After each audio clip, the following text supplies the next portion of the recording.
Ito ang kwentong barbero na totoo at hindi imbento, lalo na kung ang pag-uusapan ay kontribusyon niya sa industriya ng barberya. Bukod sa pagiging marangal na propesyon, ay itinuturing din niyang form of art expression ang pagiging barbero na nagbibigay ng dagdag na confidence sa mga kalalakihang ginugupitan niya. Mga kada kilalanin ng proud Pinoy barber na bronze medalist din ng 2023 Southeast Asian Barber Olympics, Gum Cruz! Yes, kasama na natin si Gum! Hi, Gum! Hi. Good morning! Good morning po. Bati ka muna! Good morning po, mga kada. Good morning. Grabe, okay. Barbering. Yes. We had no idea that there is such a verb as barbering. Ibig sabihin ba nito, ang paggupit na parang barbero? Yes po. Barbering is basically yung parang hairstyling mostly for men.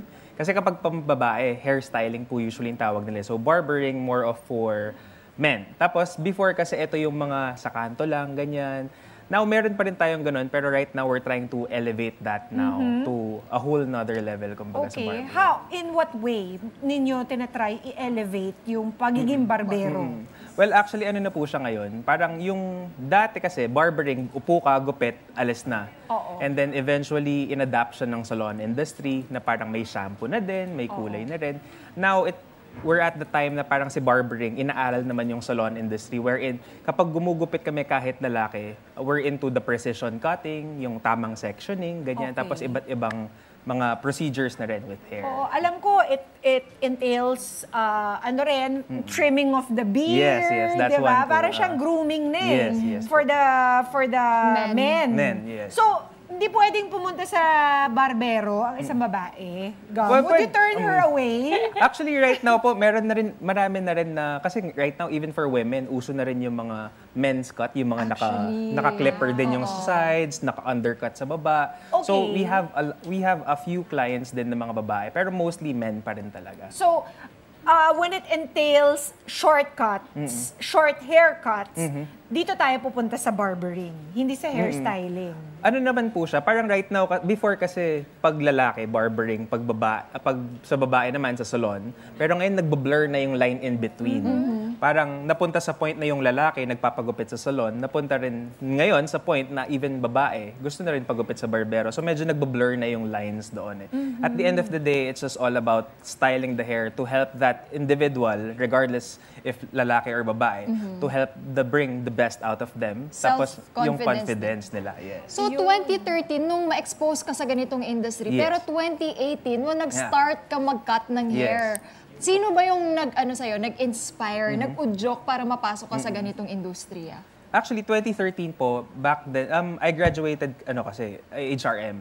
Tapos after that, I worked in a bank. And then, while working at the bank, nag-side hustle kasi ako or side business na nagbebenta akong pomades. Ngayon, yung pomades na to, na-meet ko yung mga brewers dito sa may Makati. So, sila, parang sa kanto lang, they're called Slick Barbers Co. Sa may Yagé Street sa Makati. So, ang very interesting yung movement nila kasi sa kanto siya. Pero dahil sa gupit and passions in looking good, sa good haircut, ang nangyari is all sorts of people yung nandun. May professionals, may mga artists. Tapos sabi ko, ang ganda na parang kahit different walks of life, nagsasama-sama in the same passion of, with hair, or with looking good. Now, after that, I was inspired by it, so I started to sell pomades as well. Since Manila siya, dinala ko sa Pampanga, and then nag-distribute ako sa Pampanga. Eventually, dun siya for the past 5 years. And then 2018, I started my own business for the pomades. Yes. Yeah. Tapos, Gum, ano ba nakikita mong difference ngayon ng mga ginugupitan natin mga lalaki? Kasi before, masaya na sila eh. Shave mo na ng book nila, masaya na sila. Pero ngayon, meron na silang, they're more discriminating, they're more meticulous, di ba? Yung mga fades, very important. So, is there a trend towards being more vanidoso when it comes to cutting the hair of guys? Actually, tama po. No? So before, kapag kasi nagpunta ka sa barbershop, usually sasabihin mo lang, binata. Ilang inches kalbo. ba ang gusto mong matira? May mga ganito pa, susukatin pa yun, di ba? 2x3, ganyan. Pero ngayon po, medyo meticulous na siya. Siguro dahil din sa internet. Yung influence din ng iba't ibang bansa na iba-iba na rin yung mga tawag ng mga gupit ngayon na na-open yung eyes ng mga lalaki. Kasi the way I see it, yung mga lalaki before, medyo may pagka-okay na yan, pwede na yan. Ngayon, nagiging parang metrosexual na rin na they're actually very careful about how they look, how they present yung themselves. Yung asawa ko, mas marami pang hair products kaysa sa akin. Ako nga walang brush eh. Yes, so ano bang nauuso ngayon, Gum? Okay. Let us in on it. Yes. So yung, of course, the fades, no? Kasi yung fade kasi, unlike before na, tawag nila before, white side wall, na tak-tak lang siya dito and then makapal na kaagad. Ngayon, there's a proper blending on the side and it actually looks good. Especially kapag malayo, di ba? And other than that, natutunan na rin ng mga barbers ngayon na sinastructure ng mabuti yung... May babae. Natutunan na rin ng mga barbers ngayon na i-structure ng mabuti yung head ng clients nila. Kasi as Filipinos, to be honest, medyo pangit yung head shape natin eh. It's not like yung halimbawa, Ano bang ideal head shape? Head shape, meron palang ganun ideal actually meron head siya. shape. Is this one more thing to be concerned about? Ano bang korte ng ulo mo? Mamaya, gaganon-ganon yung head ko. Ano ba yung ideal? Ideal pa rin kasi, of course, is yung very circular siya, right? Pero sa atin kasi mga sa ating mga Filipinos, usual yung medyo flat yung sa likod, ganyan. So, even for women, makikita mo pagbagsak yung buhok. Forceps kasi, nung tinanggal sa chan. Ginaganon, nilalagay dito yung forceps. Sa higa, hindi na sinaside nung bata. Sabi, di ba, ganun din. Actually, that's true. Pero tinry ko siya. I actually have twins na girls. Sabi ko, kapag pinanganak to, dapat perfect head shape. Pero hindi. Pagkalabas pa lang nila, flat na kaganyan dito. So sabi ko, maybe it's a genetic thing. So, meron ka mga hairstyles na tino-turn down because it doesn't suit the shape of the head. Yes. Lalo na pag men, no? Pag kami mga babae, kaya namin itago, ang dami namin buhok. Daw. Dami namin hair extension. Pero yung mga men, talagang crucial, no? Kasi kitang-kita mo yung korte pag may tama. So, for example yun, kapag may blemishes yung head, when I say blemishes, yung may mga lubog, may mga bumps yung head, kasi hindi natin may iwasan yan sa skull na yan. So, what we do is, parang nagagawa natin siya ng paraan through the haircut. Natatago natin sila. If sapad siya, mas-shape natin na mabuti yung hair niya using the hair, yung head niya using the hair itself. So, we're gonna call in a model that ano bang gusto niya sanang gawin sa buhok niya? Okay, si model natin actually, can you tell us a little bit about him? Yung model natin, so before I did his hair, of course I need to do a haircut consultation wherein check ko muna yung head shape niya, kung may mga blemishes nga ba yung head, yung hair texture niya and all. So what he initially wanted was a mullet na mahaba, tapos naka-mullet. Gusto naman ba yun? Yes, actually it's back. The mullet's back. So, ayan! That's the second time na nakarinig na ako na nagre-request ng mullet. Parang uso na naman si Mel Gibson. So, what did you say? Ngayon, yung kasing hair growth pattern niya sa likod doesn't go outside. It goes inside. So, hindi siya nagiging mullet, nagiging ducktail siya. Tapos, nagba-bulk up lang sa likod. So, ang ending, medyo parang helmet yung hair niya, style, in a way. So, sabi ko, yung sa likod, let's eliminate it. Tapos, structure natin na mabuti yung hair. And then, sabi kasi niya, coming from bald daw kasi yata siya or short hair. And then, gusto pa rin niyang pahabain. Kaso currently nga, nagmumukha ng helmet. Sobrang wild na ng hair. So, what we did is we structured it better. Kinat natin sa sides. We did a little fade there, dito sa sideburns and sa likod. So that when it grows, it would grow proportionally. Of course, with hair, when it's cut proportionally, it would grow proportionally. It grows well, no? Yes po. Kahit humaba na yung cut mo, maganda pa rin. Yes. Kaya tignan nga natin kung anong kinalabasan ng bagong haircut ng ating model. Yan ay si Terrence Parungaw na Let's nag-volunteer. Terrence, patingin nga! Come on in!